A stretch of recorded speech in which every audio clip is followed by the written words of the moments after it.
Good afternoon, everyone. My name is Sharon Thera. I'm the Education Director at the BC Office of the Human Rights Commission.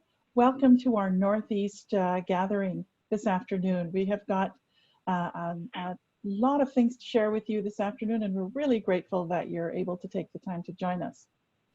We have about 80 people signed up to join the session today, so it'll take a few minutes for them to log on to the meeting. While we're waiting, we'll put some notes up on the screen so you can have a sense of how the webinar functions.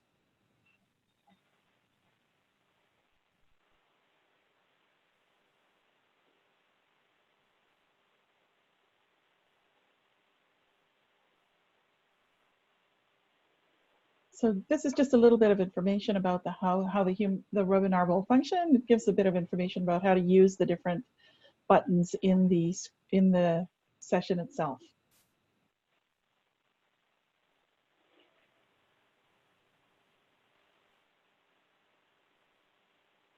As I mentioned, we're waiting for about, we have 80 people signed up, and we'll just wait a few minutes to see how many actually join. I know I hear it's sunny over in the Northeast today, or right now anyway, so maybe some folks who have signed up have decided to go and enjoy the sun, which I can't blame them for.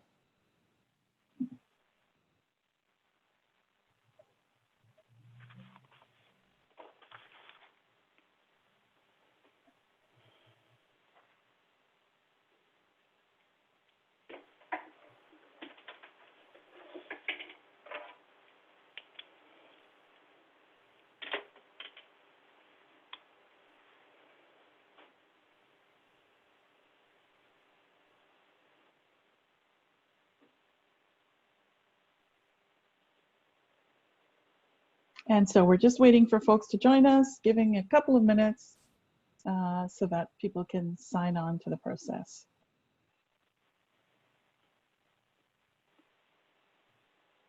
I feel like I should have some elevator music playing in the background. Sing. You want me to sing? Okay. Yeah. I'd be happy with some singing. You are my sunshine, my only sunshine. There, that's all you're getting.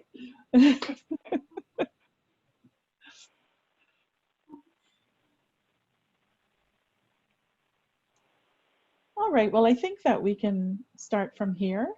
We'll just go remove the screen share, and we want to move into introducing our panel to you. We're using Zoom webinar today, and you all are not visible to each other, but you can see a panel of people who are participating, and we will go ahead and introduce ourselves. As I mentioned, I'm Sharon from the Office of the Human Rights Commissioner, and I'm working right now in Musqueam, Tsleil-Waututh, and Squamish Territory. So welcome to our session this afternoon. I'd like to invite our co-hosts to introduce themselves, and we'll start with the Carrier-Sacani Tribal Council Tribal Chief. Hello, good afternoon, everyone. Thank you, Sharon, for the invitation to co-host with you today, and all of the others as well. We are operating in the traditional territory of the Lake Dene people. As our elder that will be opening us will elaborate more on. I'm very happy to be here. Thank you. And I'll ask the folks from the Immigrant and Multicultural Society to introduce themselves. Thank you, Sharon. That's so nice of you, and I'm very excited as a co-host with the Human Rights Commission, and we are looking for more to come. I'm working in at IMSS as an executive director. We are serving in northern region almost 43 years. We are helping newcomers to integrate into the Canadian culture. Hi, my name is Corelia, and I'm the Youth Program Coordinator. I'm the coordinator for the Anti-Racism Program, and I do settlement work in schools. I also organize events here at IMSS, which I really enjoy. Thank you. Thanks so much. Ravi and Corelia, your microphone may be too far away from the from you, and it's cuts in and out, just so that you know for later on. Okay, thank you. I'd like to have our team introduce themselves now.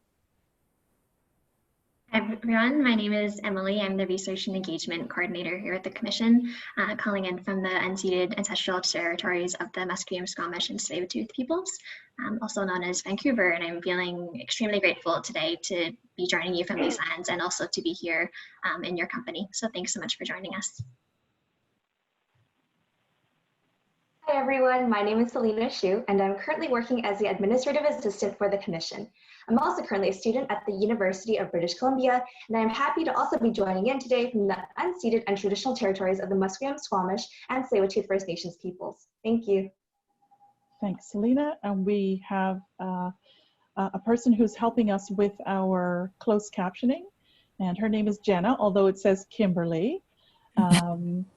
And just want to say thank you to Jenna. I almost did it. To Jenna for joining us here today. And then I will have our commissioner introduce herself briefly.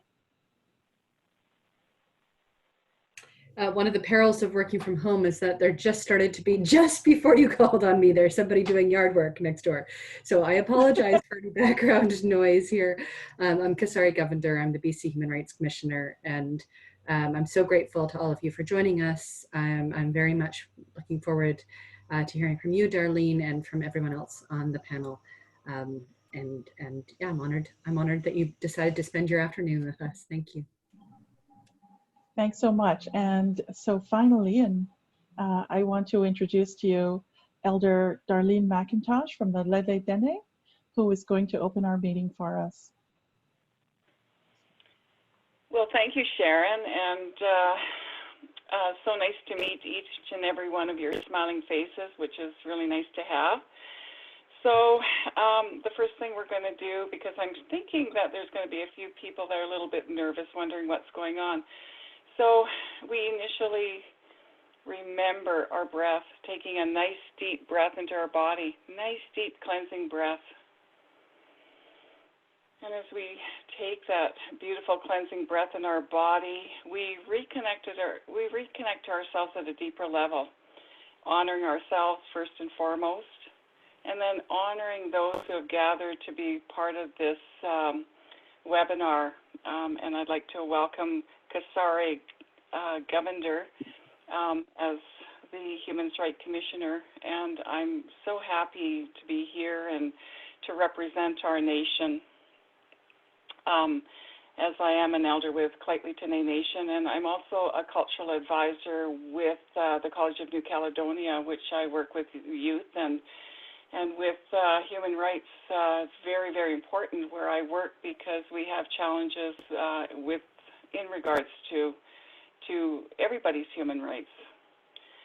So as we take the next deep breath into our body, just imagine standing in the east direction, the sun shining on your face, the wind blowing in your hair, first thing in the morning when the temperature is crisp now.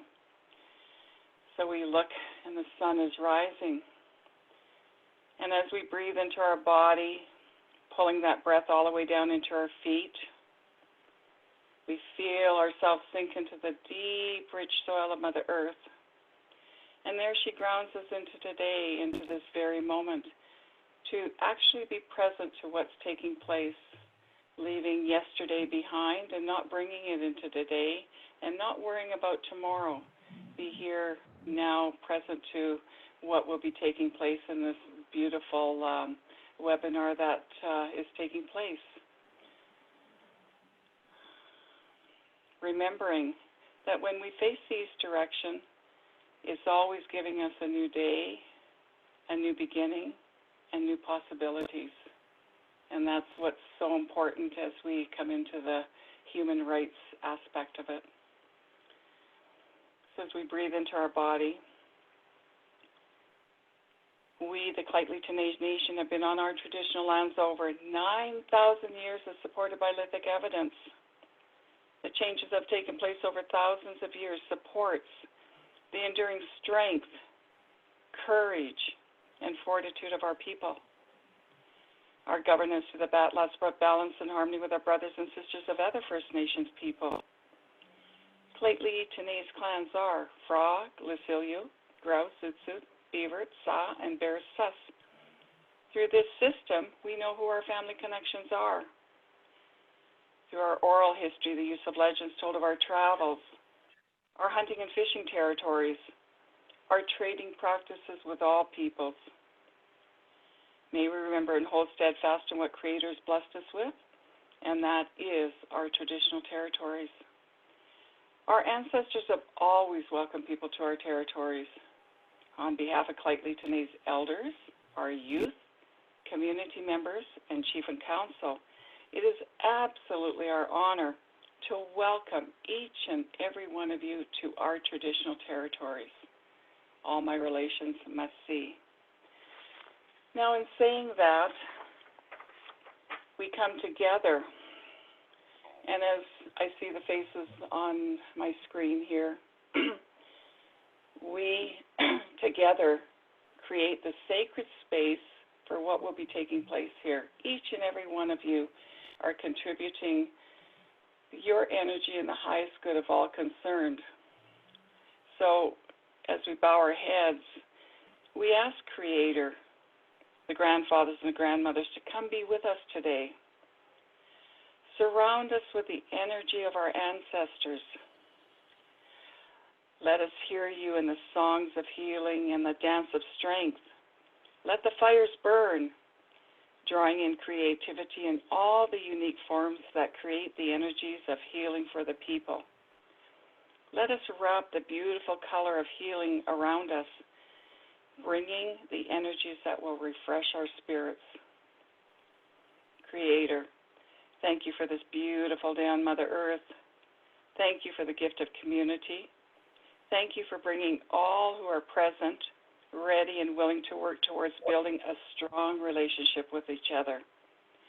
And, most important, willing to make a powerful commitment to self and those around us. May we express healing through collaboration and relationship building. Creator, hear our prayer. Mother Earth, as we stand on you softly connecting to your heartbeat, thank you for continuing to support us, allowing your essence to vibrate through us, interconnecting with all that lives in and on your body. May all those present journey in healing, light, and unconditional love.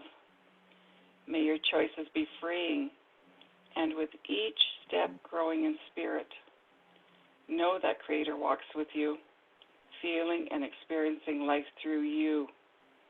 May you walk softly on Mother Earth, leaving no footprints. Creator, hear our prayers. All my relations must see. Thank you.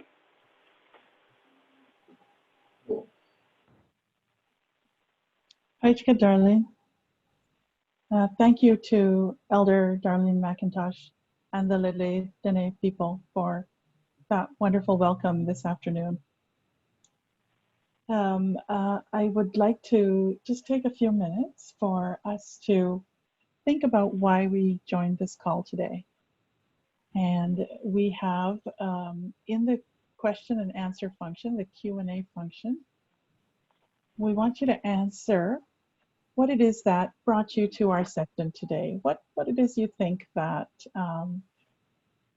is important for you to have taken the time this afternoon to come and join us today. So we'll open up the Q&A session for you to respond to there. And as you're doing that, we'd like to share with you some of the organizations that are joining us today.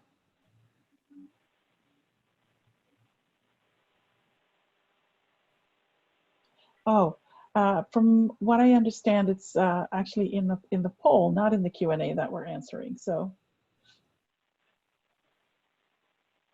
okay. So today we have a number of groups joining us, and I want to let you know that we'll be reading out everything that we put on all of the slides. But actually, I've just noticed that I skipped ahead in our agenda, so I'm going to go back and ask our co-hosts to share a little bit of information with you about our session.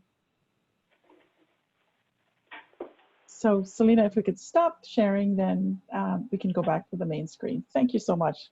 So sorry, folks. And I'll ask Emily to join in. Are you talking about the webinar functions? Great. Hi everyone. So I'm just going to explain a little bit about the functionalities of the webinar because it might look a bit different if you're only experienced the Zoom meetings before. So the biggest difference with the Zoom webinar is that, as you can tell, probably on your side, you can only see the panelists, so you can't see the other attendees. And another exciting thing we have today is closed caption. So I'll put this into the chat as well. But how you can access the closed captions is to click closed captions at the bottom of your screen. There's a button, and then there's an additional button that says show subtitles. So you can click that, and then you'll be able to see the captions that Jana is typing up for us right now. And as Sharon said, we'll be using the Q&A function at the bottom of the screen as well. And so you can just click Q&A and type your responses into there, and we'll try our best to answer your questions and comments during the call. And the last thing I want to talk to you about was the chat function, which we do have open for now for any technical related questions.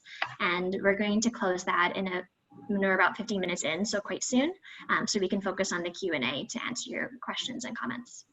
Thank you. And then Tribal Chief Mina Holmes is going to tell us a little bit about accessibility. Hey, thank you. For accessibility, all written information will be read out loud, so no one will miss anything. I think we've said that already. Just want to reaffirm to everyone. We created a toll-free number so people can participate without having to incur any fees or costs to participate in this.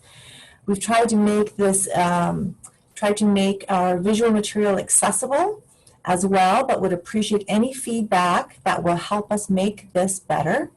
If you used your phone to call into the meeting today and want to raise your hand, please press *9. Perfect, thank you so much. So now we'll jump back into the agenda and have folks let us know what made them join the session today. So using the Q&A function, down below, it's the little button. Just let us know what urged you to join the session this afternoon. Would really appreciate hearing from you some of your thoughts. In the meantime, I'll read out to you the list of organizations that are attending. And as we mentioned, we're going to read them all out in the event that there are folks who can't read themselves. So we have the AWOC Association Advocating for Women in Community, the BC Federation of Labor, the Bulkley Valley Bridging Committee, the Canadian Disability Association, Carney Hill Neighborhood Center Society, Mayor Laurie Ackerman from the City of Fort St. John. Welcome, Mayor Ackerman. Community Futures Peace Liard, Community Partners Addressing Homelessness, Cranbrook and District Restorative Justice Society. Oh, Cranbrook is joining us from the southeast of BC.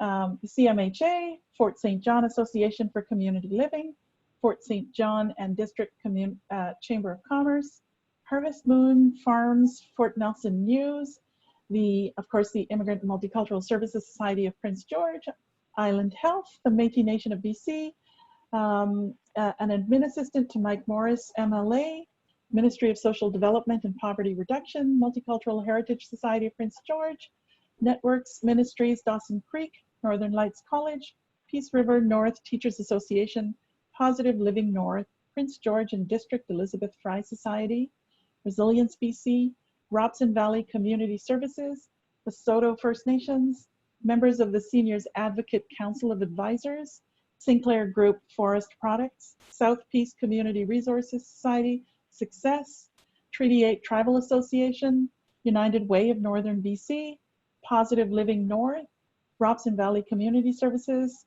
Quesnel Tillicum Society, the Native Friendship Center there, Terrace and District Community Services Society, the United Way of Northern BC, the University of Northern BC, as well as the Vision Loss Rehabilitation Canada Center. In addition, I just want to do a quick shout out to the Fort St. John Literacy Society, whose entire class is joining us as far as I understand it today. So welcome everybody. We're so happy that you're able to join us here this afternoon. And so we want to share with you some of the responses that we're getting in about why people are joining our session here today. So somebody joining us who is a pedagogist, which I think is a teacher, joining in from the unceded territory of the Lheidli Dene, and just want to recognize their participation in colonialization and how their role in education maintains this. So that's an interesting reason to join us. So really happy that people are thinking about their presence on the land here.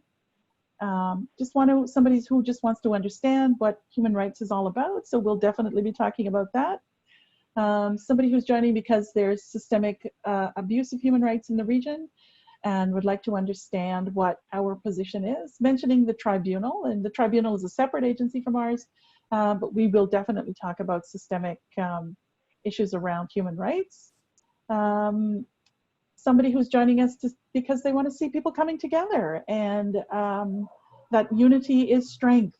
You're absolutely right. That's exactly why we're doing these kinds of gatherings. I'm so glad you mentioned that. Somebody noticed that their organization is not listed, so feel free to type your organization in there. I'd be happy to mention them. And then other folks saying that often human rights violations go unreported, and people are scared of being blacklisted and never getting a job again. And so they want to hear about human rights today from that perspective. We have the Northern Feminist Institute for Research and Evaluation and Stand Up for the North that have joined. Somebody who wants to see local governments being compelled to be the first example to respect human rights. So thinking about the application in the public sector around human rights. And someone who's joining the session to make a connection with real people and to help people with human rights issues. A person who is a person with disability and who's experienced significant discrimination. So those are some of the reasons that folks are joining us in the session today. We're really, really happy to hear from you about why you're joining. And I just want you to know that we'll be covering a lot of the things that you spoke about. So to that end, I want to share with you our agenda and how we intend to share that information with you.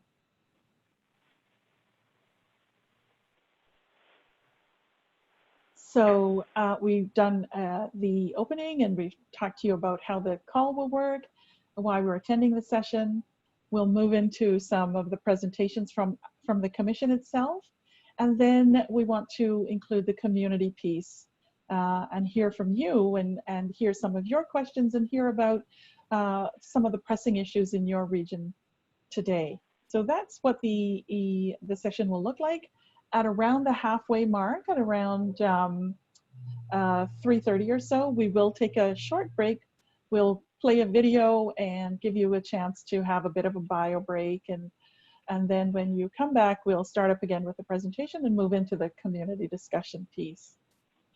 So from here then, I'd like to share with you a little bit of information about the commissioner. And I am having a little bit of technical difficulties, but here I am.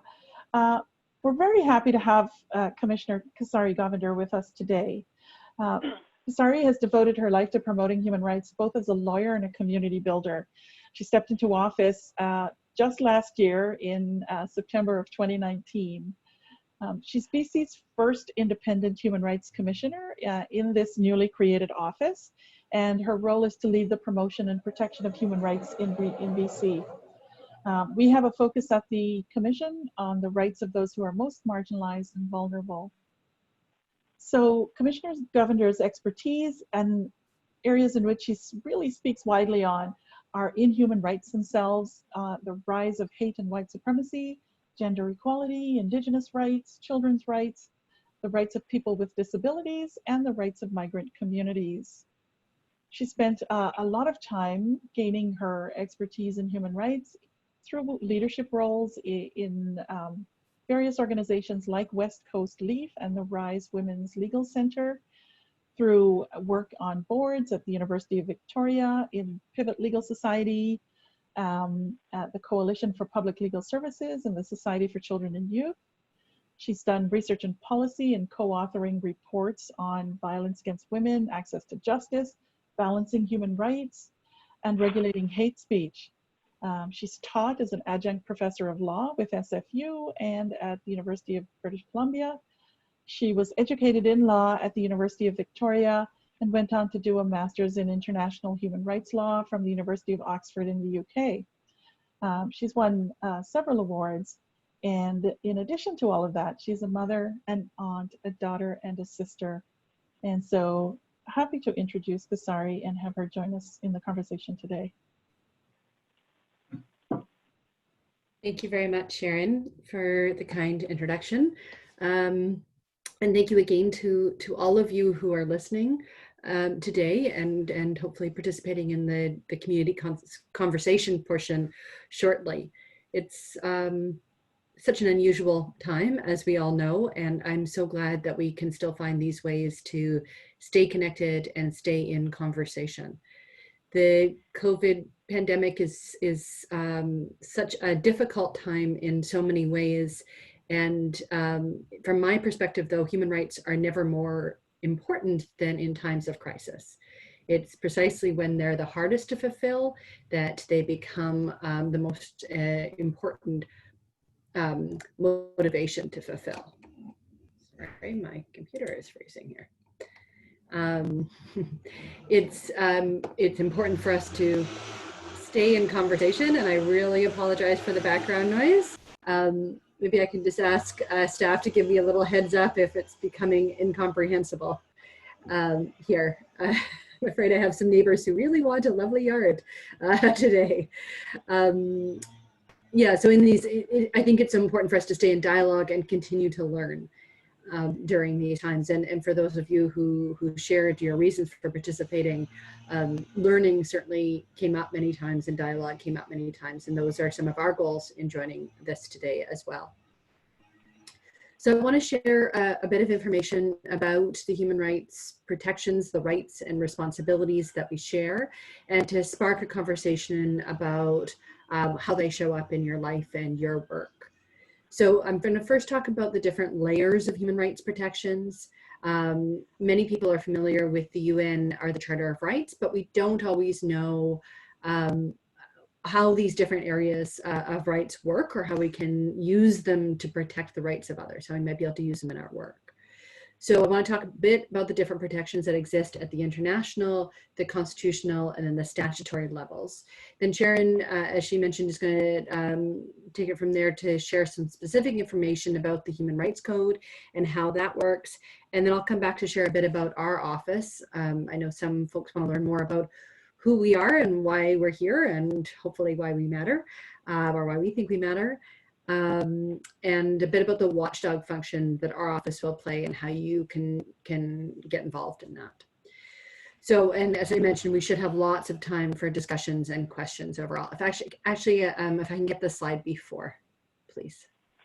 That's great, thank you. I also want to really thank Darlene for starting us off in such a beautiful, powerful way this afternoon. I really felt that breath and that energy in my body, and I really appreciate being able to share that moment even through a screen. I'm here on Vancouver, which are the territories of the Coast Salish peoples, including the Musqueam, Squamish, and Tsleil-Waututh. And in the tradition of some of BC's First Nations, a territorial acknowledgement, of course, is more than just a recognition of whose land we're on, but also an introduction of who we are in this place and why we've come. So in that spirit, I want to introduce myself and the work I do in the context of the land on which I live and work and play. So I come to this place and to my work from a family shaped by the forces of systemic racism, especially in the form of apartheid South Africa and its impacts on the Indian community in that country. My father grew up in that political context, and my family continues to live there. I come to this work from a long line of social justice activists, including a mother who spent her career working to address violence against women and children. It is out of this context that I've spent the last decade of my life working on gender equality issues, using the law as a tool for social change and to move forward the agenda of human rights. And it's out of that context that I now find myself in this role as BC's Human Rights Commissioner. So again, I offer this introduction as a way of placing myself in this context and on these lands, and also as a means to show my gratitude for the Coast Salish peoples who have stewarded this land for many generations. So now, what are human rights? What brings us to this conversation right now? And I want to start with that in kind of as a fundamental question, sort of a building block kind of questions. So there's all different ways to think about what human rights means. One of them is that human rights is an idea, it's a concept. It's the idea that we're all born entitled to certain fundamental rights just for being human. Human rights is also an approach to our work, to our lives, to our families, to our relationships. Human rights can be understood as a framework for creating laws and policies that seek to empower people impacted by human rights issues, to involve them in the development of laws and regulations impacting their lives, and to hold governments accountable for their actions. Human rights is also a very concrete set of rights and entitlements and responsibilities which are enforceable in different ways based on the different systems of law that they show up in. And that's where I'd like to start today. So I'll just go to the next slide, please. So for you as a person in British Columbia, there are basically 3 different layers of law that apply. There's the international realm of law, there's constitutional law, and there are statutory layers of protection. There is, of course, Indigenous laws as well that I won't spend a lot of time delving into today, but I think it's important to recognize that there are other legal systems that exist within this structure as well. So all these different areas work differently. International human rights law governs state relationships to individuals. So that's a relationship between the government to us as individuals.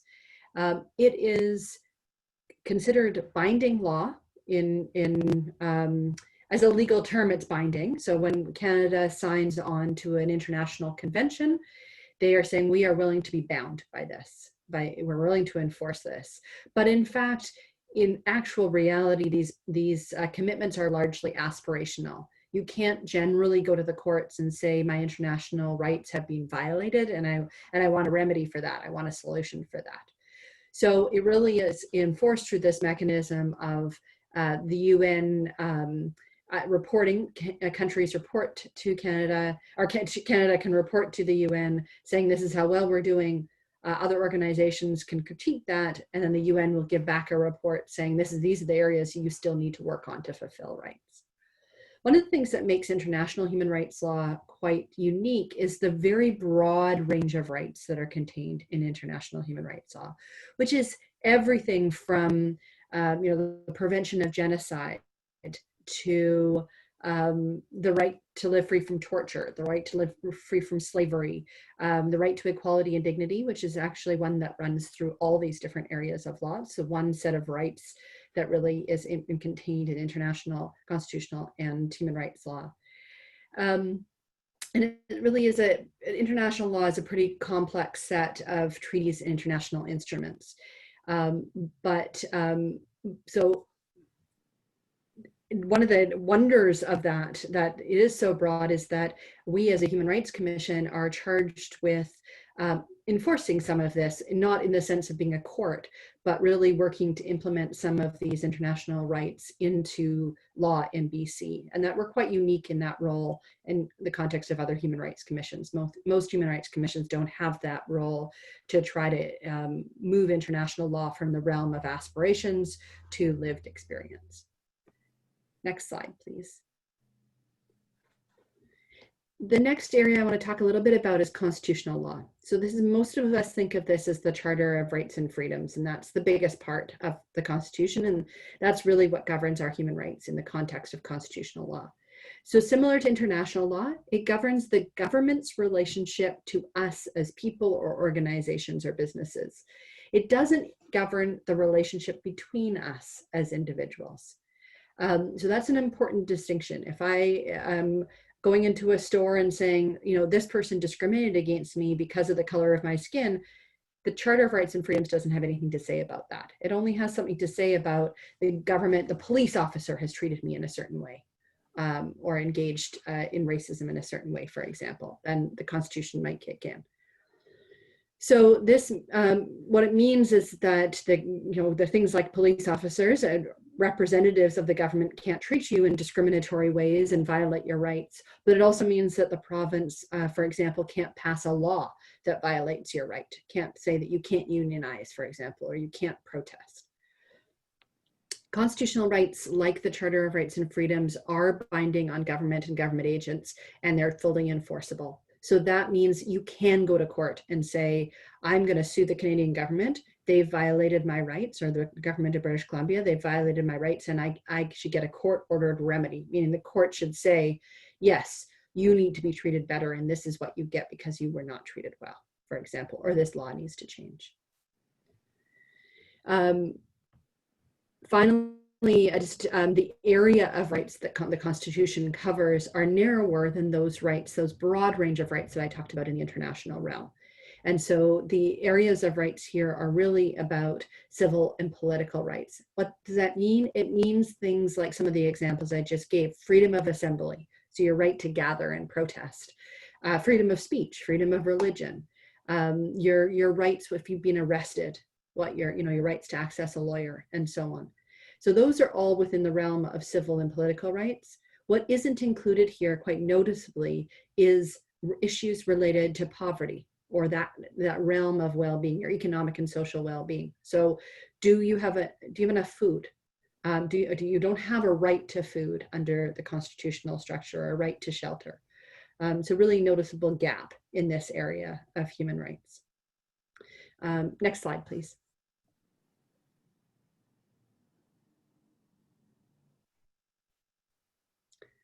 Just while we're getting that going, there we go. So thank you. The final area I'm going to talk about today is the area of statutory law. That's the kind of law that we think of in our day-to-day work. So a bill or an act, a bill that becomes an act, a piece of law that governs. This is unique from the other two areas because it does govern some of our individual relationships. So our relationships to each other, or to our employer, to somebody in a store. So it covers, we're going to go into a little bit more detail about this in a minute.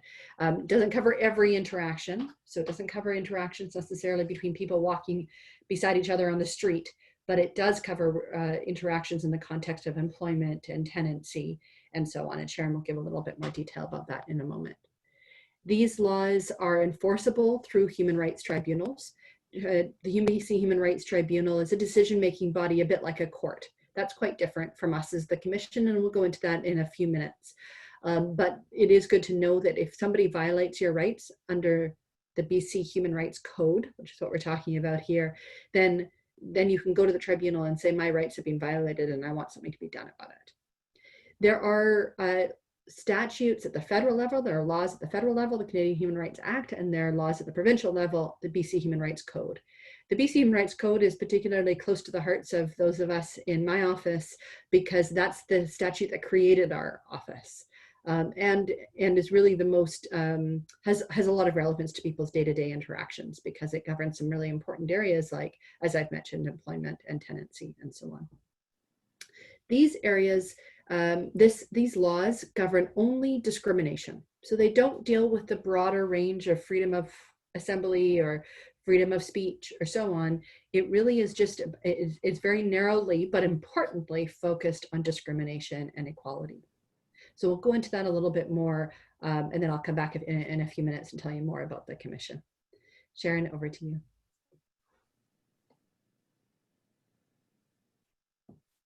Okay, thank you so much, Kasari. That's the first part of our session, and I know that we've got a couple of questions from our co-hosts. So we'll start off with Tribal Chief Nina Holmes. Thank you. Very informative presentation. My phone just started to ring there, sorry. How do you make a complaint about an international human right? Yeah, so the structure that I talked for a moment about, which was the UN will sort of listen to what Canada has to say about how well we're doing here on human rights. We'll listen to nonprofit organizations that want to go also to the UN and tell them what's going on. The other function that the UN plays is to actually decide if there's been a particular human rights dispute. So a circumstance where there's an individual saying my rights have been violated. And so how that happens is it's much narrower circumstances than the kinds of things you can do in Canada, go to court. There's certain conventions, so certain areas of rights, like women's rights, for example, that are guaranteed under a convention called CEDAW, Convention on the Elimination of Discrimination of all forms of discrimination against women. Quite the mouthful. But under that convention, Canada has signed on to say, yes, we will accept individual complaints. And so the UN says, okay, if you've got a complaint, you come to us, we'll decide it, and then we'll send that decision to Canada and tell Canada what it needs to do better, or tell a province what they need to do better. So that's how you can kind of make a complaint. You can only do that when you've exhausted your possibilities of redress here in Canada. So have you already tried to resolve it through the Canadian systems? If so, then you can go that extra step. And there's been some important progress that's happened by people taking that extra step to go to the UN and say, this is so egregious that I need to go this far to try to redress on my human rights. Mm-hmm. Thank you. Thank you. And I believe Corelia was going to ask a question as well. Thank you. So our question is, what is a constitutional challenge? And so Corelia was cutting out, but she was asking, what exactly is a constitutional challenge? A constitutional challenge is the kind of court case that I mentioned briefly, where you can file a claim with the court to say that your charter rights have been violated. That's a lot simpler to say than to do, actually, on both international and charter rights. These are complex processes and not terribly accessible. The benefit of it is that you can make significant long-lasting change. So an example of a constitutional challenge would be the challenge that was brought around physician-assisted suicide. So the right to choose to die peacefully and painlessly if you have a serious terminal or chronic condition. And so that is a human rights issue that was brought to court, and that was an issue that involved the Charter of Rights and Freedoms to say people have a right to make these kinds of decisions about their bodies and their health care. Other examples include the legalization of same-sex marriage as an important one that happened. Whether there should be laws prohibiting prostitution or not has been the subject of important constitutional challenges. So a constitutional challenge is essentially a court case about human rights that says something about the charter. I'm going to sue the Canadian or government or the provincial government because my charter rights have been violated.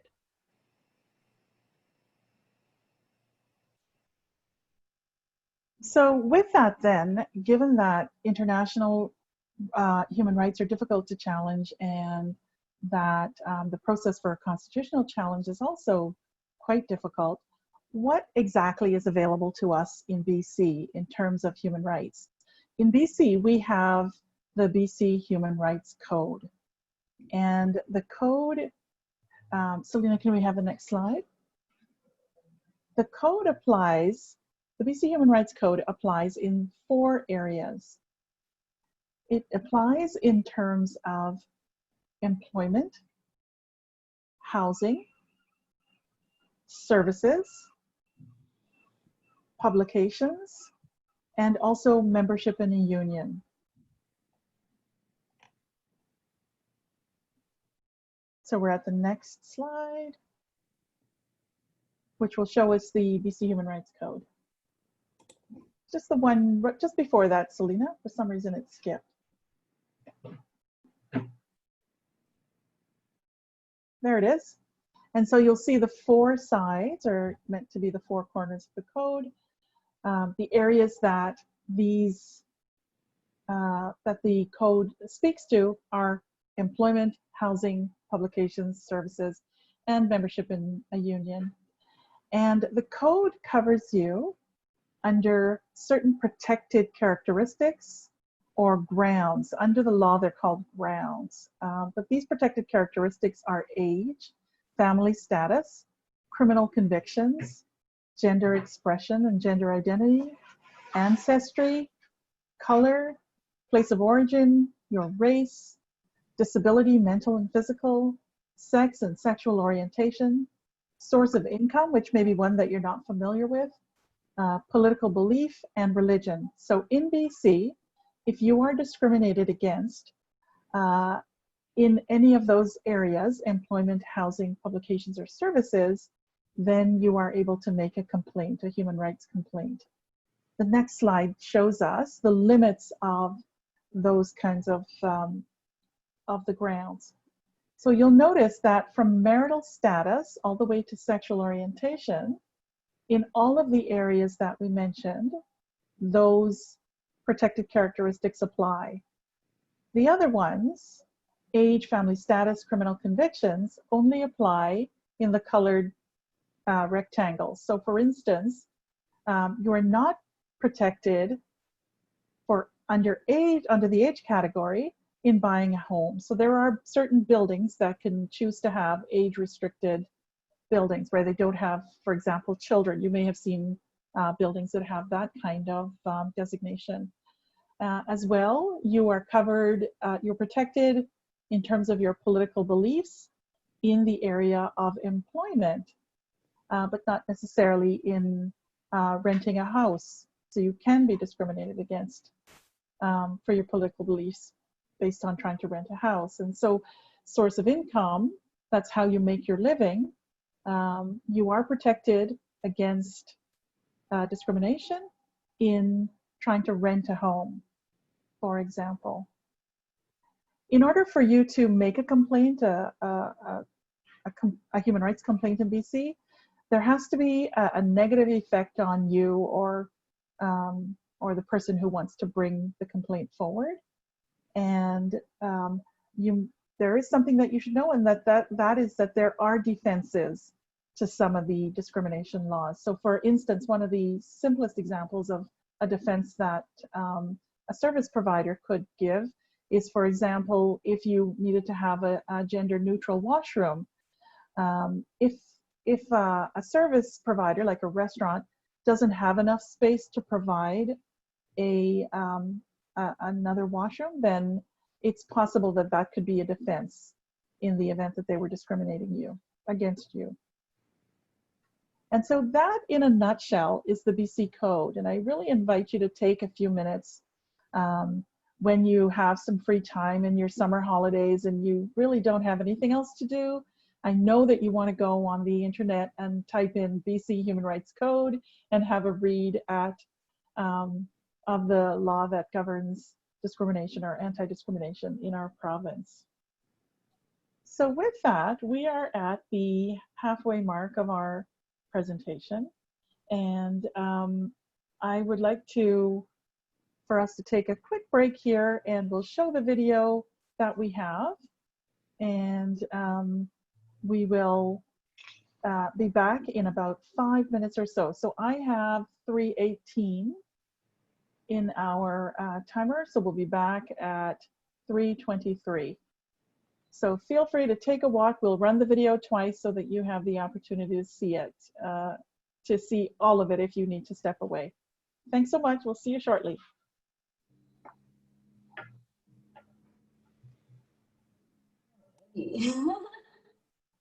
Wow. Mm-hmm.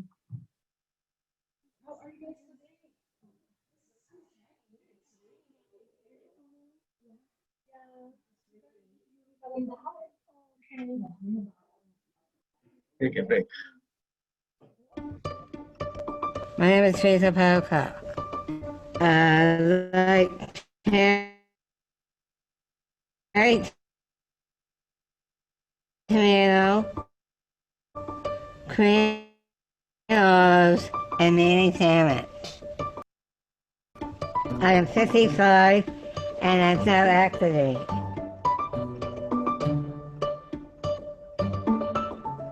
I'm an artist, author, and a poet.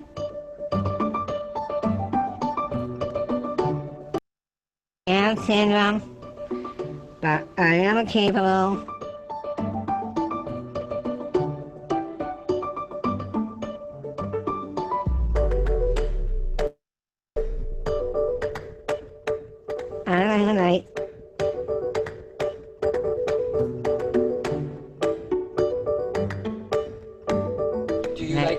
homes? No.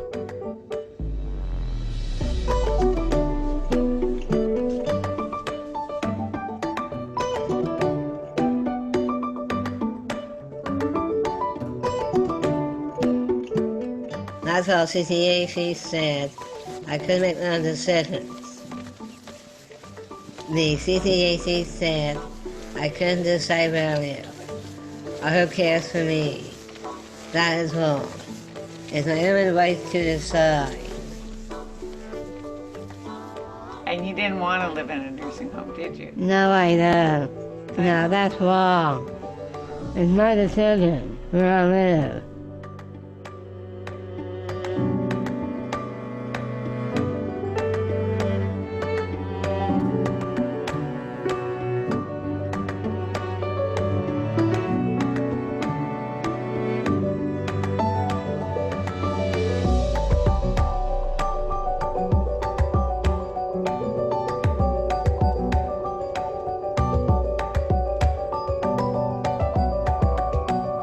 I do not want to live in a mansion. That's not nice.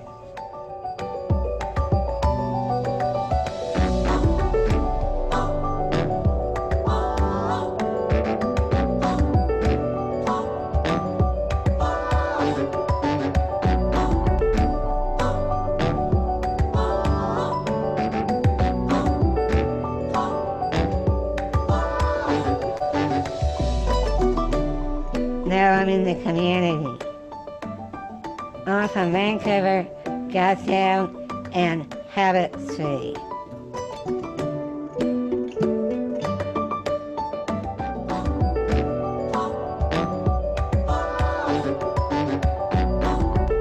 I love Bill James and Frankie and Teresa. The community is helping us.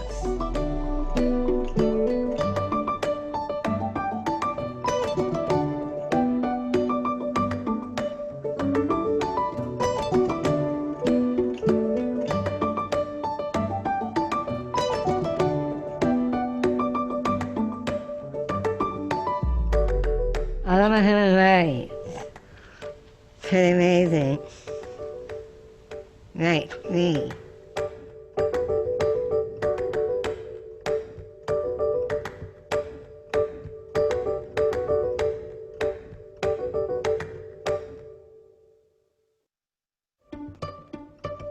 My name is Teresa Pocock. I like cherry tomato, green olives, and mayonnaise sandwich. I am 55 and I sell activate.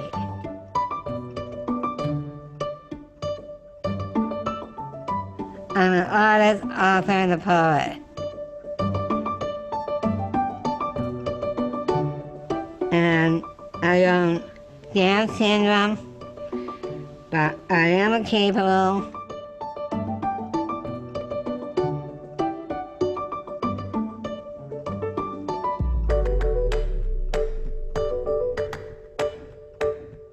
I don't know human rights.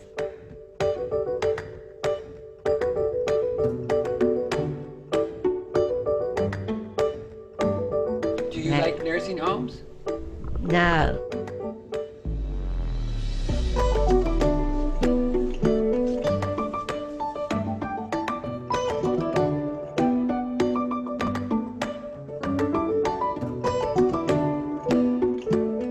That's all CCAC said. I couldn't make no decisions. The CCAC said I couldn't decide where I live. Or who cares for me?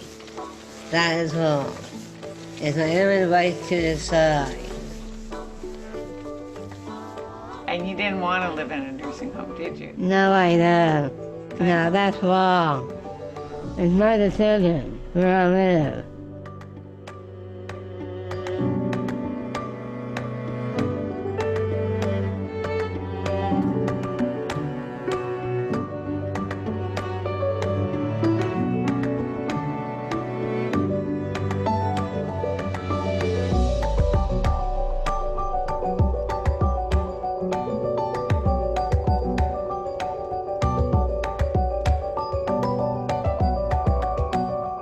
I do not want to live in a religion that's not nice.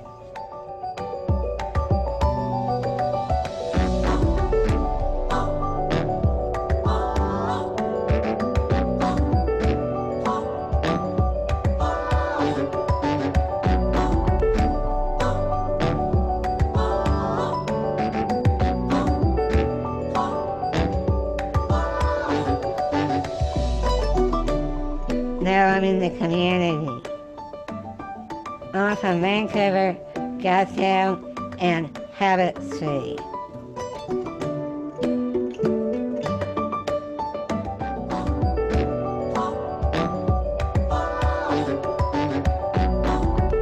Along with Bill James and Frankie and Teresa. The community is helping us.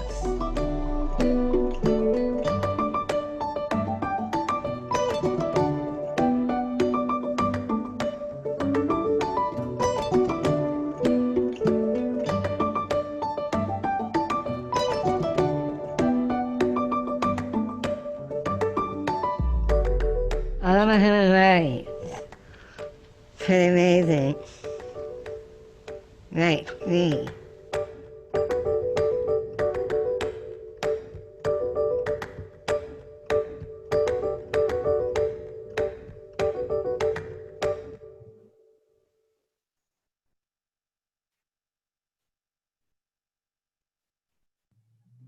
Welcome back, everyone. Not only does Teresa love her human rights, but we love Teresa.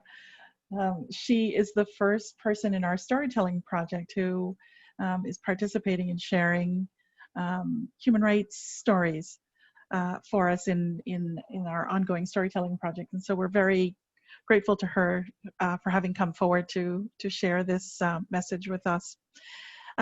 I would like to ask you now to participate in a poll. We just talked a little bit about the BC Human Rights Code, and I know you're all refreshed from having had your break, so we're going to test it to see if you can remember anything. It's just a quick little poll that is a little fun thing to do. So in the poll, we're asking about which of the following is not a protected ground in BC. It's just to see if you can remember.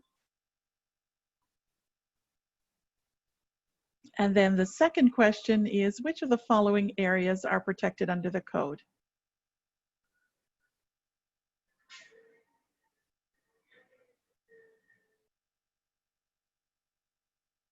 We'll just give you a couple of minutes to join in.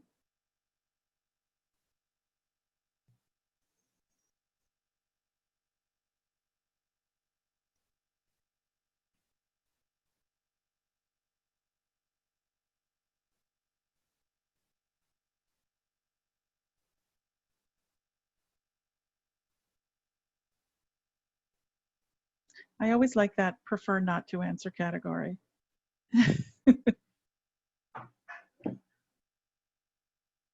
So let's take a look at how you're responding. The majority of people think that weight was not included as a protected ground, and poverty was not protected. And then in the protected areas, people are mentioning housing, services, publications, and employment. And we'll just stop the process there and let you know that you are all correct. Okay, so the Northeast is amazing. You are human rights stars, and we just need to shut down the process now because you already know. You're absolutely right. Weight is not a protected ground, and neither is poverty. These are areas that we're thinking about considering advocating for some change to the Human Rights Code on. We are working actively on adding poverty as a protected characteristic under the code right now, and we are investigating the issue of weight itself. And then as well, in terms of, and I see somebody preferred not to answer there in that code. Shout out to you. And you have all noted that online publications are not covered as one of the areas in the BC Human Rights Code. You're correct, that's covered federally. and it's not included in the BC Human Rights Code. So thank you very much for participating in that quick little poll. And I will turn the mic back over to Kasari. Great, thank you, Sharon. When we say it is covered federally online publications, we mean it's within federal jurisdiction. It's their ability to cover it because it's about the internet. But in fact, online hate is not prohibited under the human rights system. So there's provisions against hate and the spreading of hate in publications and in statements, but not, but in hard copy publications, not online. So the law really hasn't caught up to where technology is today. And there's a big gap on that front, which I think a lot of people are particularly feeling over this time in which so much of our lives are online. So just one last point on that. I want to take a bit of time to tell you about our work here at our office and what we're up to. So as Human Rights Commissioner, and yeah, Selena, you can just keep going here. Thank you. This is where we should be. That's great. As Human Rights Commissioner, actually, sorry, going back, Selena. Submission mandate. That's great. Thank you. As Human Rights Commissioner, my office works to address inequality, injustice, and discrimination in BC by shifting laws, policies, practices, and cultures. And we do this work through education, research, advocacy, inquiry, and monitoring.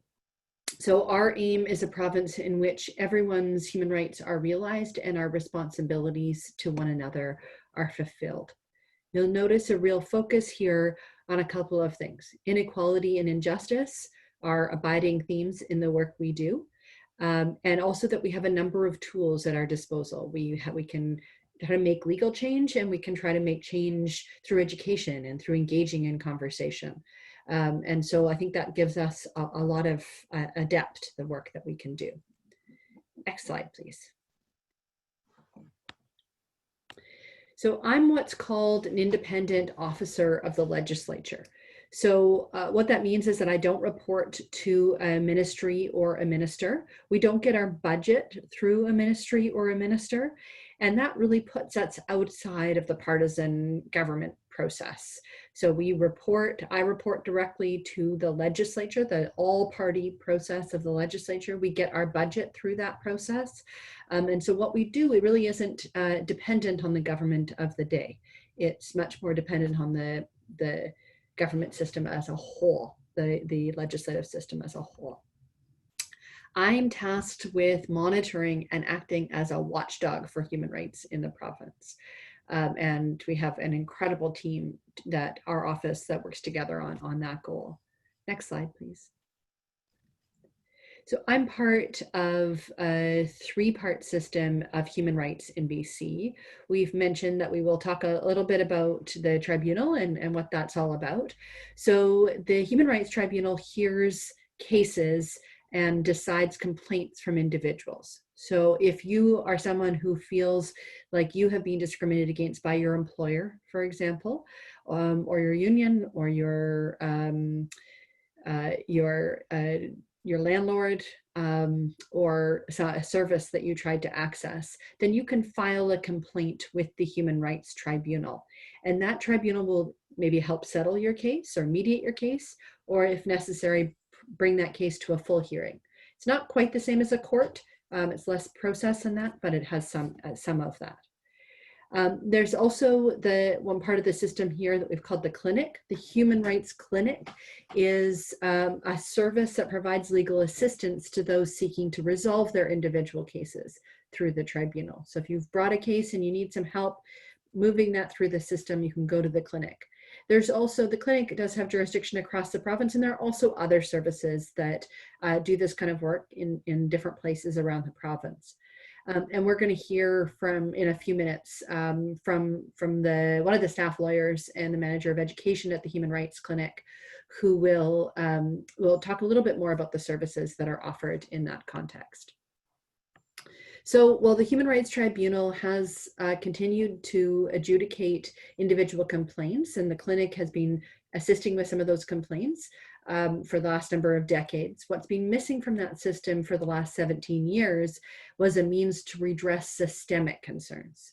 So systemic concerns means human rights issues that don't just impact individuals, but really about bigger systems like public policies, institutional practices, or cultural norms that act to perpetuate human rights abuses. And that's where my job comes in. Next slide, please. The role of a Human Rights Commission is to provide access to justice on those issues that the individual complaint system can never really address. We are charged with examining the underlying causes of discrimination rather than just the individual manifestations of it. So I use this quote, which I think is helpful to illustrate. Robin DiAngelo was an author who said, "Racism is a structure, not an event." And while there are many events of racism, the sort of racial slurs or the assaults that might occur as a result of racism, what underlies that is a system of cultures or of policies or laws that support that kind of behavior to exist. And we're really here to address those structures. And the other two aspects of the human rights system are here to address the events. What happens and how do we redress those issues once they've happened? And we're here to get at the underlying causes of why these issues occur in our society, the underlying issues of colonization, of racism, of misogyny, and so on.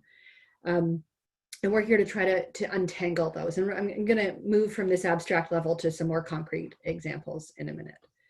So I do want to tell a couple of stories that I think helps illustrate this difference between what exactly we mean by systemic issues compared to individual issues. So if I could have the next slide, please. Oh, sorry, never mind. Go back, go back a slide. Thank you. So the first story I want to talk about is around interpersonal racism. And many of you have heard about the rise of racism and violence in BC over the last few years. And this is especially true during COVID-19. It's happening right across the province, and it's happening in the Northeast region. So in an incident this past May, a young man from Fort St. John was shopping for groceries with his younger brother when they were subjected to racist slurs from a truck full of folks who were openly mocking the Chinese language. Tristan Mcleod, who was the 23-year-old of mixed Asian, Scottish, and Welsh heritage who was verbally harassed in this circumstance, he was at his local Safeway. He talked about how this wasn't the first time he was the subject of racist, aggressive acts. And he talked about how he's been physically harassed before in town, and that many other people who are Asian minorities have also had these experiences and who have made their home in the Peace region. He said, "It's a big reason most people of Asian descent who grew up here don't typically hang around after high school." For him, this constant burden of racism has been a real threat and a weight for him. Here in Fort St. John, he says, "I feel like I've been defending my race and talking about it every other day. You get exhausted." He stressed that the color of his skin and the shape of his features has nothing to do with who he is as a person. He said, "We live in 2020. Racism should not exist." But of course, we know that racism does exist and that incidences of hate and white supremacy are not, of course, isolated to this example alone. The most recent statistics on hate crimes across Canada show that there were 1,800 incidences reported to police in 2018. 43% of those, 780 of those cases, were motivated by race and ethnicity. One community who has particularly experienced this rise of racism during the pandemic is the Asian community. And the statistics there are really disturbing. So the Vancouver police alone are investigating more than 77 racist incidences, and those are just the cases that have been reported so far this year. Last year, by comparison, at this time, there were 12 reports. So we now have 77 just in Vancouver alone. Last year at this time, we had 12. These statistics align with, of course, many people's experiences and many stories that we've heard of anti-Asian racism throughout the province. These are the stories that inspire anger and sadness, and you know, I think a real questioning of where we are as a province and as a society. But as important as these examples are, it tells us only some of what's happening about racism and its impacts here in BC. As I've mentioned, in my view, incidences like this are supported by an entire system of laws and institutions and practices that enable this kind of thing to happen. So here I want to move into the second story I wanted to share with you today. In June of 2019, after enduring a C-section delivery in Kamloops, an Indigenous couple was thrilled to give birth to a baby girl and to meet their first child. Less than 90 minutes after becoming parents for the first time, social workers came into the hospital to remove the baby, saying they'd had a report of neglect. At that time, the maternal grandmother was there, and she was able to hold off the apprehension for the time being. But 2 days later, social workers returned. The mother was asleep from a sedative that the doctors had administered to her. And when she awoke, her child had been taken.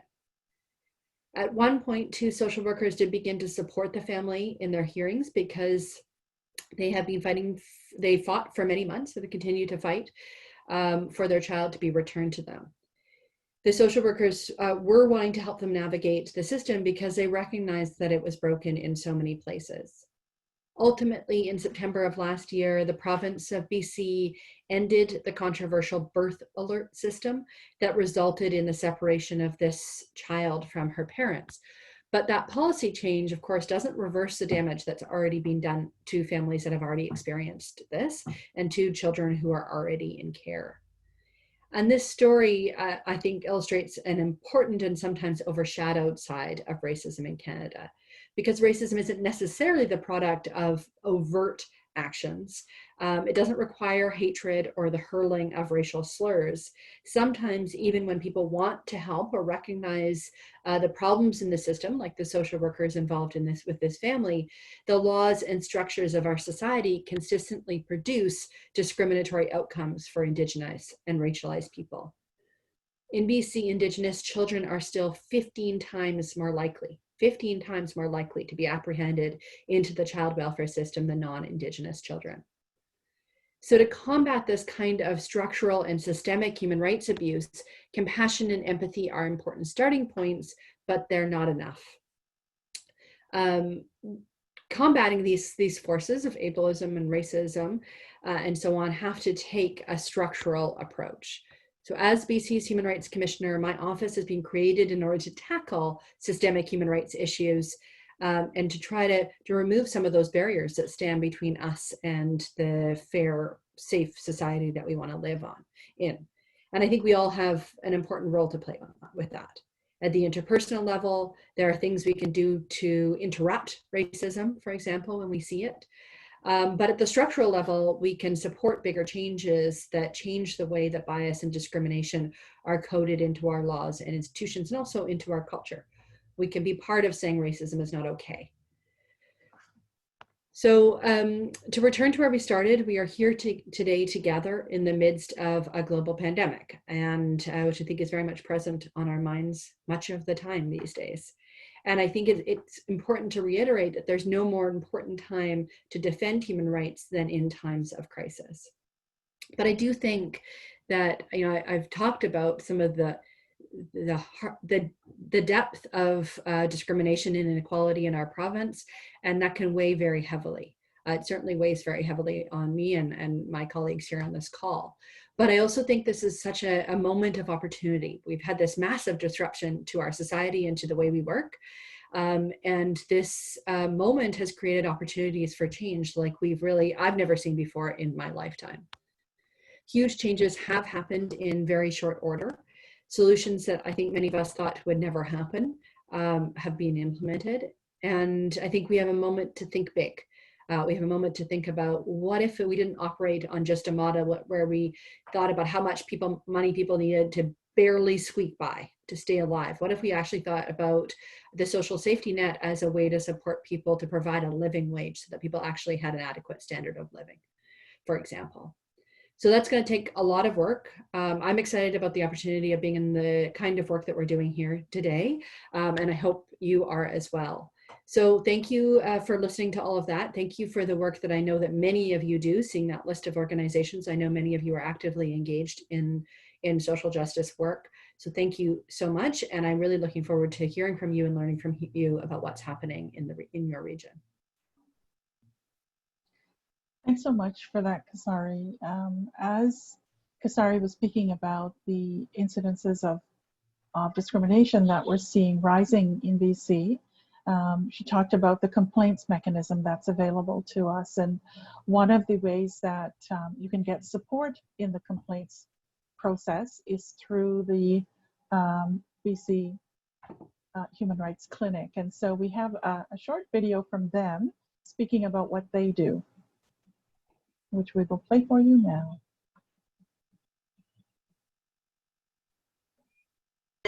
As both Sharon and Kasari have noted, is part of the Community Legal Assistance Society, or CLASS for short. CLASS has been around since 1971, and we've been providing free legal services to low-income folks ever since that time.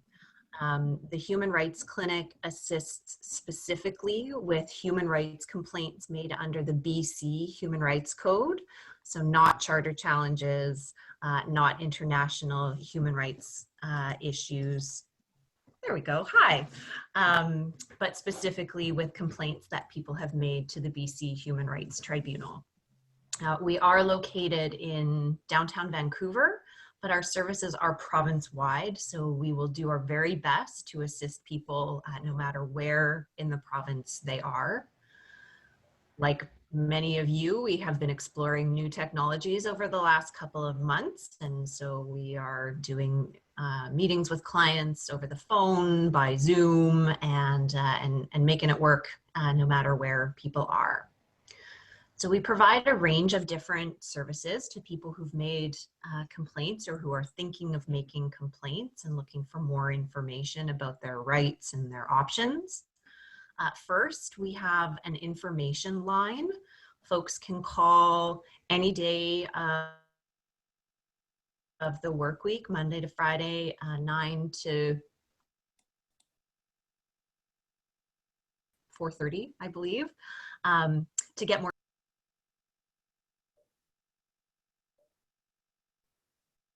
about human rights, about how to file a complaint, where to go to get the form, and just sort of basic general information about human rights.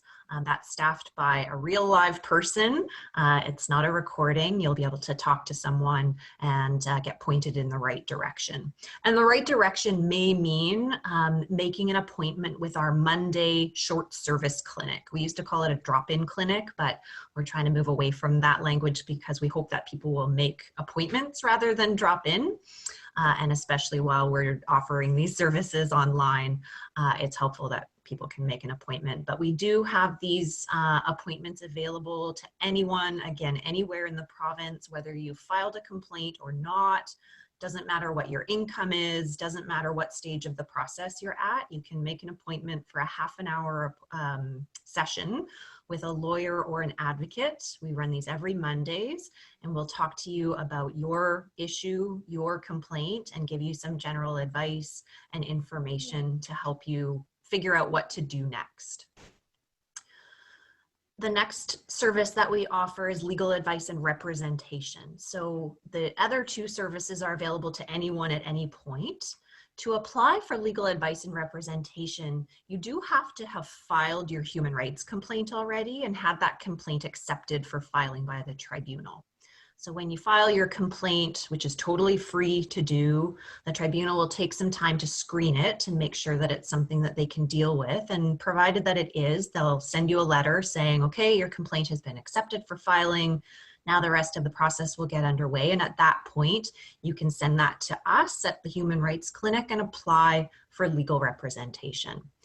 And it's at this stage that we do have to do a bit of screening because we simply don't have the staff or the resources to provide a lawyer or an advocate to everyone that applies, but we'll look at your income and look at our capacity to assist and do our very best to match you up with a lawyer or an advocate that can help. In particular, we try to help people who need some assistance at mediations. That's generally the first step in a human rights complaint, is that the parties will see if they can resolve the complaint through mediation, and we'll try to provide some assistance for that. If we can't provide full representation, at the very least, we can usually provide you with some coaching and some consultations to help support you to represent yourself and just feel like you have a better understanding of the process and what you need to do. And the last service that we offer, a little bit different than representation and advice, but we offer education. So I speak to community groups all over the province all the time to help them understand what the code applies to, how it works, what discrimination means, and how to access and make meaningful those rights in your own life.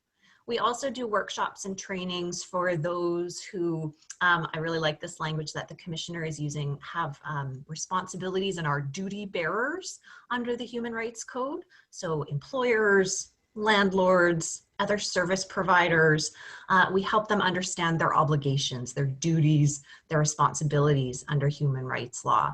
So we do workshops and trainings again around the province, usually in person, although lately we're doing lots by Zoom online, to help people understand both their rights and their responsibilities under the code.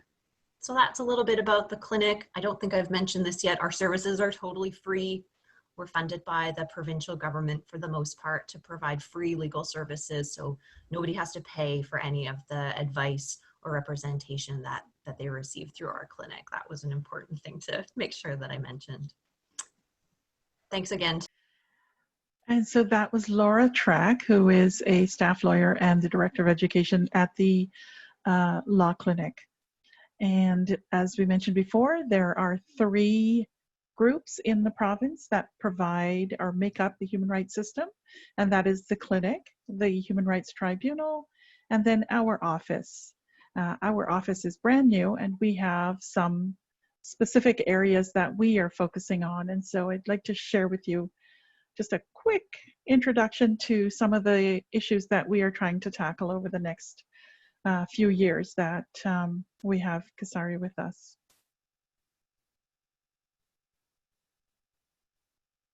And so our strategic priorities over the next 3 years will include our ongoing priority around discrimination as provided under the BC Human Rights Code. And so that was the discriminations that we talked about around the protected grounds. And so that will continue to be a priority no matter where you are in the Commission in terms of our timeline. We will continue to focus on discrimination. In addition to the baseline work that we're doing around discrimination, we are planning to take a deeper dive into decolonization and the notion of collective rights versus individual rights, as well as how systems can discriminate, systems and procedures and policies can discriminate against people. We want to take a look at poverty, and in law it's called social condition.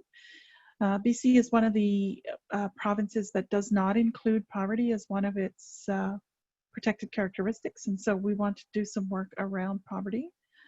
We want to spend some time looking at hate and the rise of white supremacy, and we had made that a strategic priority even before COVID came around. Because we know that there's been an incremental rise in hate, and we want to be able to address this in BC in terms of a human rights lens. In addition to that, we have decided to focus on folks who are detained by the state, either through the criminal justice system or under the Mental Health Act. And we know that racialized people are disproportionately targeted in some of those processes. And so we want to be able to take a deeper look at these issues. So we would appreciate hearing from you what you think about these issues as our focus, and whether you think these are important to look at, and whether you think that there are other issues that we might be looking at or might be interested in taking a deeper look at. Kasari, you wanted to say something? Yeah, I just wanted to add that you'll note that these priorities that Sharon has just listed out are really about the kind, like, areas of experience as opposed to identities. So this is not to say that we are not choosing to focus on gender rights or disability rights or race or any other aspect. Is to say that we want to focus on all of those areas, all identities. We don't want to prioritize some forms of discrimination over others, but we're picking these areas to do deeper dives. So for example, poverty work, looking at poverty as a human rights issue is looking at how poverty affects people with a diverse range of identities. For example, particularly, for example, people with disabilities, women live in poverty. So, and Indigenous people. So I just wanted to highlight that distinction. If you're wondering if there's something that you don't see yourself reflected here in terms of your identity, that's why, because that underlies all the work that we are doing. Thanks so much, Kasari.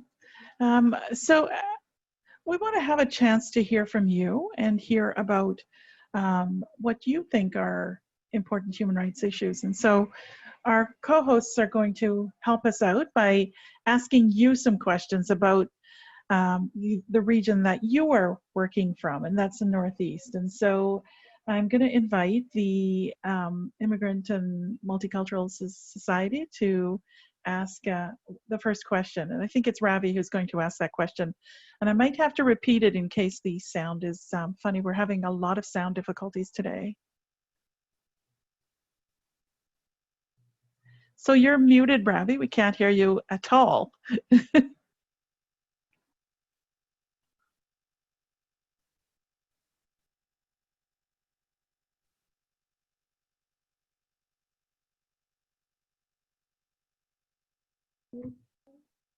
we go.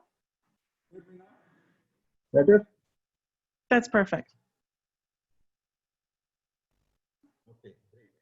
I just want to thank you to Commissioner Kasari and your team. What an excellent presentation and the session. Really, we need that kind of. The question is, what do you think are the most important human rights issues in the Northeast region?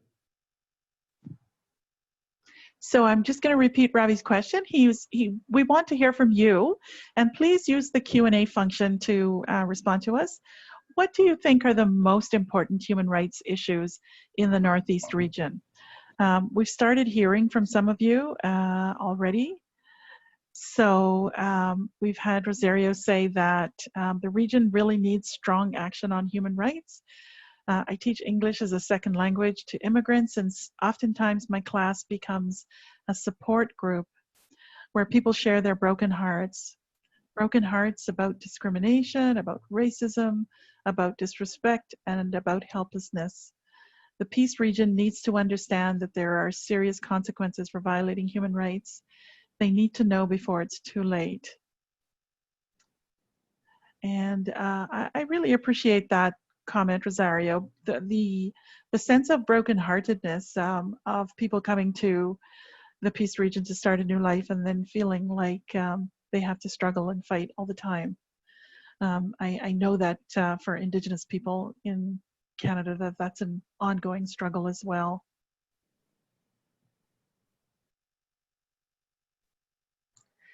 So we'd love to hear from you about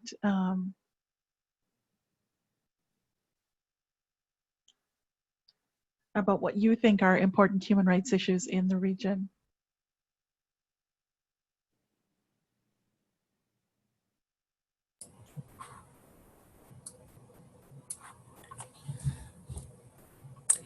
I have a question, if I could hop in. Oh, please. We're seeing quite a bit of rising openly racism among young people, and the renaming of the good work by the Lheidli T'enneh Nation with the school district to change the name of this, I forget the name of the school, but to Shasti, which is bear. There's been an outpouring of racist comments from parents, youth, and it's been quite disheartening to see this in our young folks. And part of it, when you talked about education, I wonder, do we have education opportunities in the school systems?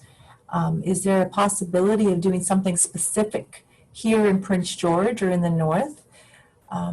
I also, it's not just this school and this outburst. I mean, Indigenous students, Indigenous people in many schools in the North, particularly in the North, the kids experience ongoing racism by teachers, by the structure, by the generational. So just curious what your thoughts are on that. Yeah, thank you so much for raising it. It's such an important issue and an important example of that, but not also isolated to your region. We've got examples from across the province of racism arising in schools, and something that has been very much in our minds. And actually, we were just starting to mobilize some work in our office when the province announced an initiative that they are working on to try to look at this issue more holistically across the province.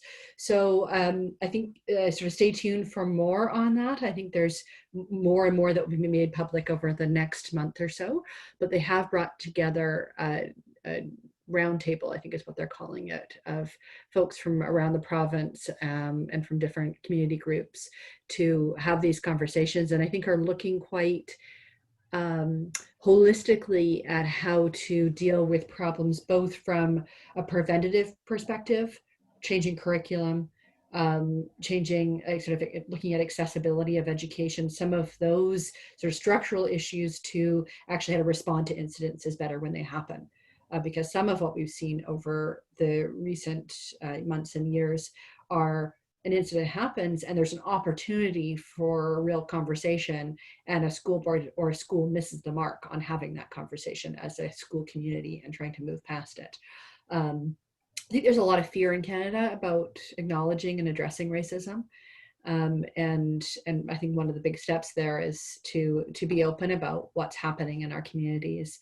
And to take ownership of what's happening for ourselves, as we all have our own biases and stereotypes.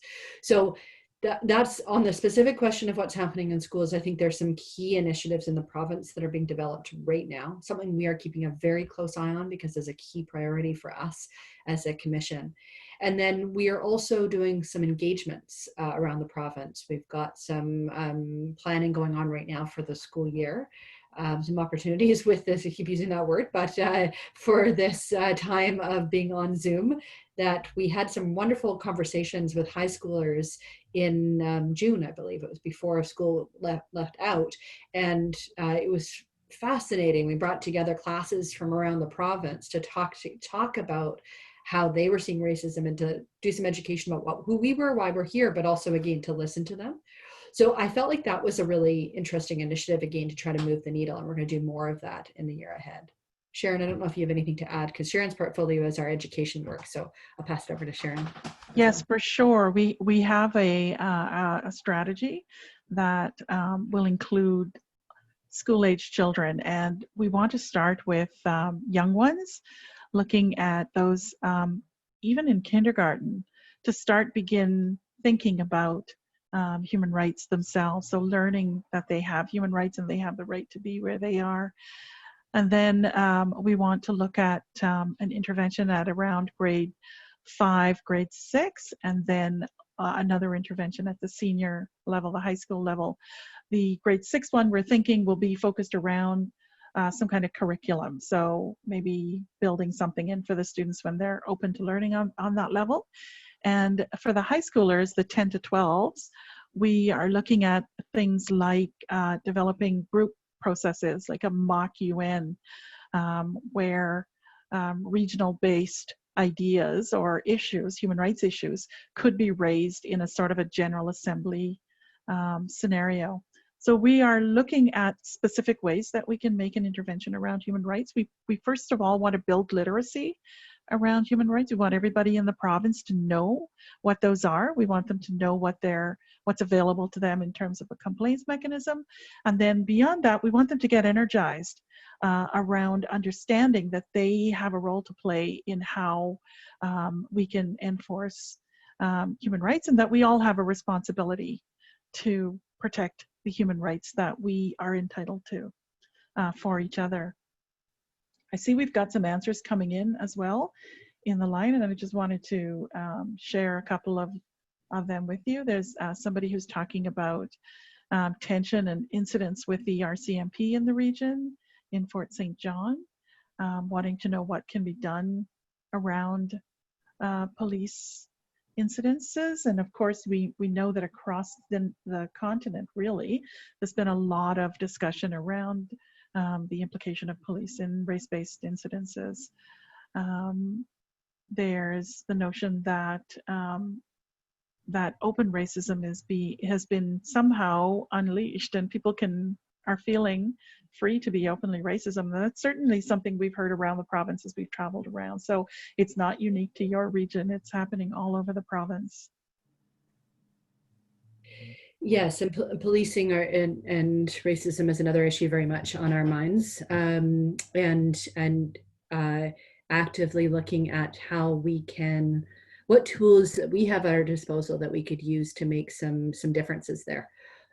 So one of the I mentioned inquiry earlier, but that word can mean a few different things. So maybe I could just delve into what that means. And there's we have the ability to hold public inquiries, which could mean a range of whole bunch of different versions of that. It's not necessarily as big as what you might think of with the missing women inquiry, for example, that was on many of our minds for quite a long time.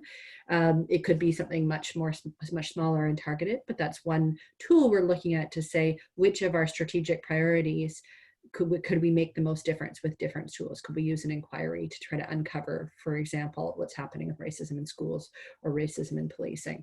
And so it's actually really useful for us to hear from you about what is happening.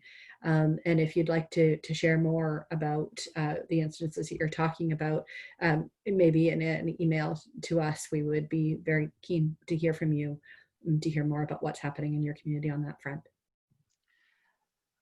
We've got a great question here. It says that one of the biggest problems is the lack of education, that folks don't really know about how they can make a complaint. And it's the commentator says that newcomers think that the only people that can protect them is 911, but that's for emergencies. And there's a question about, would the commissioner consider creating a hotline for people who are unsure about whether they can file a complaint before they invest in any time in making a formal complaint? Yes, we really recognize that problem about part of the accessibility of this system is people not knowing about it or understanding it, which, why would you unless you need to? And then even if you need to, how do you understand it if there's not the right information out there? So one of the projects that we've been taking on since early days was what we've called our No Wrong Door, which is to try to work together, I should say, with the Human Rights Tribunal and the Human Rights Clinic and the other services that offer support to bring human rights complaints around the province, to say, how do we help folks have one hub? So one portal where they can go through to be able to get the information they need to be able to make the decision about, do I file a complaint? Is this captured by the Human Rights Code? Is the Human Rights Commission doing some work on this issue that I might be able to amplify in my own work, organization, or life? And so I think there's some important pieces there about building accessibility and collaboration between the different parts of the human rights system. There has been, I think, a fairly chronic underfunding of human rights services in this province for some time. And we talked about that. There was no Human Rights Commission at all for a lot of time. And that has also meant that the clinic and the tribunal are really often having to deal with delay and struggling to be able to meet the demands that they have on their system. So this is part of the accessibility issues that we're trying to solve with trying to streamline the approach to getting in to being able to file a human rights complaint if that's the right avenue for you. We have a couple of comments about the need to introduce children to the notion of social justice, and that racism is a part of their context, so they know how to respond. We are working on a book list project that will provide a reading list for different ages of folks around human rights, and I think that's such a great suggestion. I think parents could invest in spending some time at looking at books that are available for kids to speak to human rights. We've got a comment from Dawn about, my screen is scrolling too quickly and I can't stop it to read it. Dawn says that I think poverty and homelessness are issues that are not always seen, but are significant. Also, there's a surprising number of older adults and increasingly older women facing serious challenges in regards to income security, poverty, and not having appropriate places to live. So I think the priority re poverty is a critical one. And with COVID, the question of gendered violence is becoming more and more visible and really needs to be addressed. So I think that you've really spoken to a number of things that are really relevant to the work that we're doing at our office, Dawn. We strongly support this initiative around social condition, and I know the Commissioner will want to say a little bit about that. Yeah, you've packed a lot into a small comment there. There's so much to say about this. And on the poverty front, one of the pieces that we've been pushing for is you heard, and maybe you already knew since so many of you answered this question accurately on the little poll, was that poverty is not covered under the Human Rights Code as a prohibited ground of discrimination. What does that mean? It means that if somebody is kicked out of a store because the store owner assesses this person's too poor to be in here, this person looks homeless, I want them out of here, that is not against the law in any way. If you did that because someone was a certain race, that would be prohibited by the Human Rights Code. But it's not if you're making that kind of discriminatory assessment on the basis of someone being poor or looking poor. Same thing under the Charter. There really is no way to enforce prohibit this kind of discrimination under our existing law. And so we are pushing the government to make that change to the Human Rights Code, to prohibit discrimination on the basis of poverty, or what we call social condition, which is a little broader than poverty.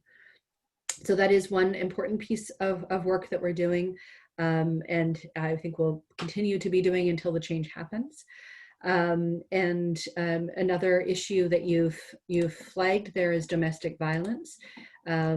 We are very aware of the rise of domestic violence over this time, and very much see that as a human rights issue. And it's interesting, you've raised a couple of points that sometimes aren't seen as human rights issues, but really are. Violence, gender-based violence and poverty engage our fundamental human rights entitlements, but they aren't captured often in a kind of conversation around human rights or law around human rights. But we worked with the representative for children and youth at the beginning of the pandemic, when the numbers first started coming out from women's shelters across the province, saying our numbers are either skyrocketing or falling drastically, in which case people think, the assumption was people experiencing violence don't know that we're still open and don't know they can come here for help. And so we can do that in a safe way. So the representative for children and youth and I released a statement, did some pushing within government and with the Public Health Office. And I'm very pleased to see the Public Health Office and the Center for Disease Control starting to treat domestic violence as part of the pandemic, part of the health risk of the pandemic, and putting that information front and center in some of the health announcements. So that's a good sign, and there's some additional funding that's gone from government to some of the anti-violence services, which I think is important because folks are struggling to meet the demand with, of course, all of us are dealing with working in a COVID climate of how do we do that in a safe way that protects our workers and keeps our clients safe. So there is some progress on those fronts, but of course more to do. for sure. I've shared, oh, sorry. Can I have a question, Jelikis? Mm-hmm. In the starting presentation, you show the list of the partners, almost 30, 40 partners are there. So why don't you share some information to us? So like some, at least we can hand over to the people, right agencies, so that they know where we have to approach. And that way, we can directly send it to you, then you can take action from there, right? So in terms of access to the human rights complaint system? Yes, and not only that, to getting the information where to approach, like we have some pamphlets or literature we can hand over to them, like this is the place, you can directly go there. So that easy access,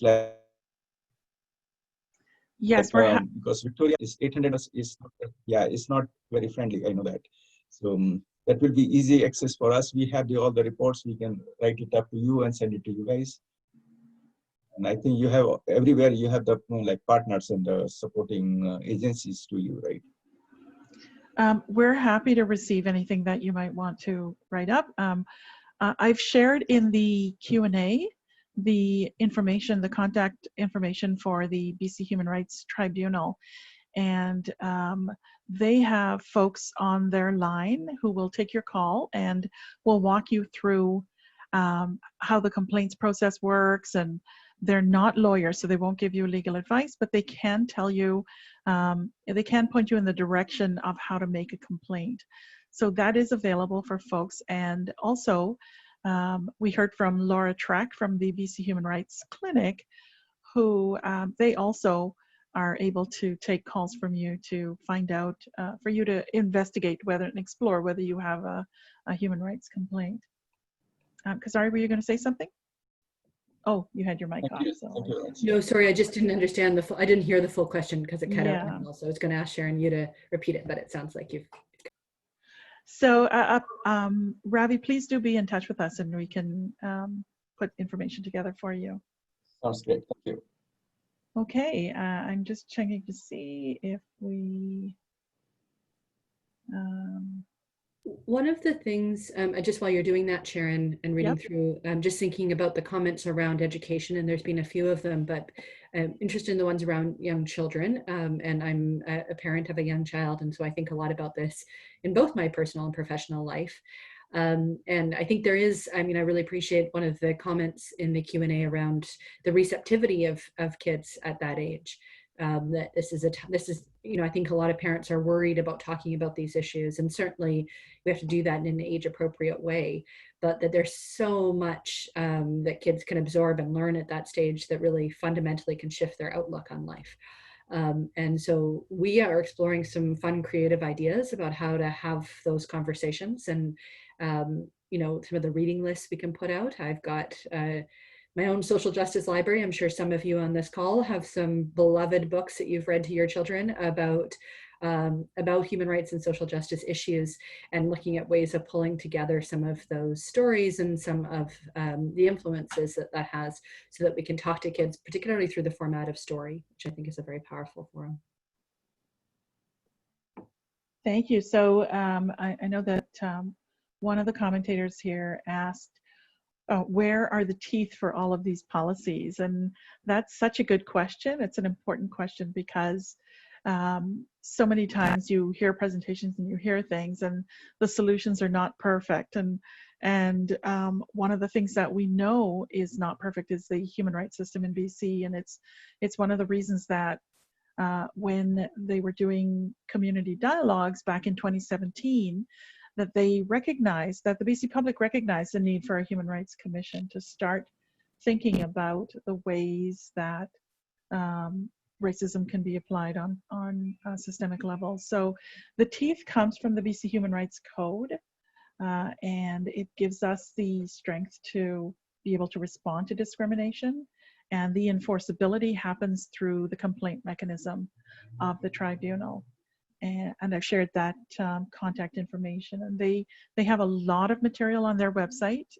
If you're able to access material through reading it, then that works. If you're not, then they do have a call center where you can call in and be responded to and speak to a person there as well. There's another question as well around the commission and whether we're considering addressing the experience of older adults and their families with regard to the totally unacceptable situation faced by residents in long-term care. And it's, of course, been brought to the fore due to COVID, but has been an issue for a very long time. And I just want to note that we're seeing this in general with a number of social justice issues around social condition, around housing, around homelessness. We are seeing issues rise to the top in the news and so on. But for people who've been doing this work for a very, very long time, it's always been there. And so we have to now think about some of the gains that we've made through this process, how we're going to continue to reinforce those gains and make sure that they stick in the long run. That doesn't really answer your question, Dawn, but I think it's something that we really do want to take a look at. Yeah, and so to answer the question more directly as well, the rights of older people and discrimination on the basis of age, whether for whatever age you are very important issues that are absolutely on our radar.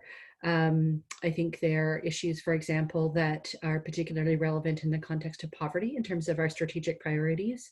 There are many older people that are that live in poverty. And that's an important consideration for us as we're looking at what projects to take on there. Excuse me. The issue of long-term care homes falls squarely within the realm of.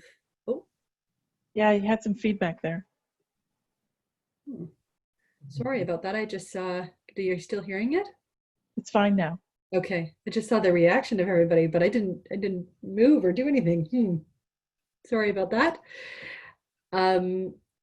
So the issue of long-term care homes are more squarely within the realm of the seniors advocate, which is another office who we are in contact with and have conversations with, but I think they're really moving forward the issues around long-term care and how those have shown up during COVID, but as Sharon said, have been present for a long time. All right, I see that there's another comment around books being a good start, but that it's important that conditions are created in the environment of the children so that they can enact and learn about human rights as they live and experience their lives on a daily basis. This is something that concerns me greatly in the education field, in the engagement field, is under the mandate of the BC Human Rights Code, we are tasked with shifting the culture in BC around discrimination. And so that means that we do have to change the environment that we are functioning under. And that's exactly why the commission was created, to look at issues on this system level. With that, we are running into our final minutes, and I'm just wondering if anybody has any further comments. I just have one comment. I'm sorry, I'm hearing somebody speaking. Yeah, Teresa is speaking. Okay. So we have one last comment.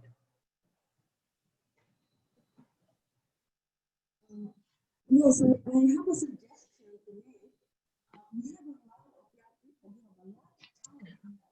I'm so sorry, we can't hear you properly.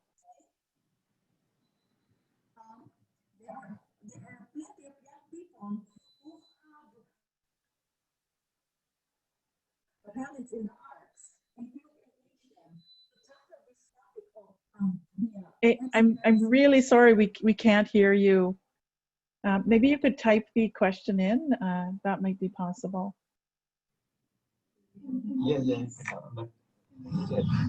In the check here. This one here, there? Yeah, that's better. Okay. The bottom? Yes. This one here.